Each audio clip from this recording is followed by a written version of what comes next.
بسم اللہ الرحمن الرحیم۔ میرے پیارے دوستو، ان تین گناہوں سے ضرور بچنا۔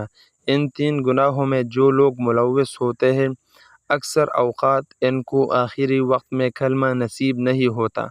نمبر 1، وہ لوگ جو ہمیشہ بد نظری میں ملوث ہو، نامحرم لڑکیوں کو دیکھتے ہو۔ تو یہ بات یاد رکھنا، جو لوگ ہمیشہ بد نظری کرتے ہیں اور بد نظری میں ملوث ہوتے ہیں، اس شخص سے آخری وقت میں کلمہ نصیب نہیں ہوتا، کیونکہ یہ اللہ تعالیٰ کی غیرت کا مسئلہ ہے۔ دوسرا جو گناہ ہے وہ ہے ناپاک کپڑوں میں سونا۔ علماء فرماتے ہیں جو لوگ ناپاک کپڑوں میں سوتے ہیں، گندے کپڑوں میں سوتے ہیں، تو فرشتے ان کے پاس نہیں ہوتے بلکہ شیاطین ان کے پاس ہوتے ہیں۔ اگر اسی حالت میں موت آئی تو ایمان سے محروم ہو جائیں گے۔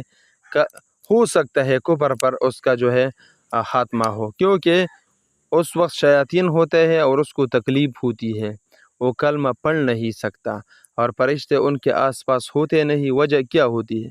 ناپاک کپڑوں میں سوتے ہیں۔ تو ناپاک کپڑے خطرناک ہے بھائی، صاف کپڑوں میں سویا کرو۔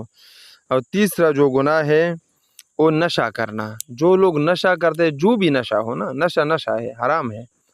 جو لوگ نشے میں ملوث ہوتا ہے، افیم، چرس اور اسی طرح شراب وغیرہ وغیرہ، جو لوگ نشوں میں ملوث ہوتے ہیں اس کو کلمہ نصیب نہیں ہوتا، وہ بغیر کلمے کے دنیا سے چلے جاتے ہیں۔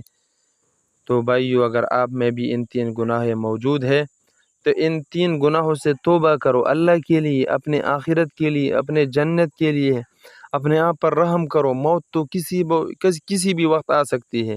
نشہ کو بھی چھوڑو، بد نظری کو بھی چھوڑو اور ناپاک کپڑوں میں مت سونا، اور اس پیغام کو ساری دنیا میں پھیلاؤ، کیونکہ آپ کے ایک شعر کی وجہ سے کتنے لوگوں کی زندگی بدل سکتی ہے۔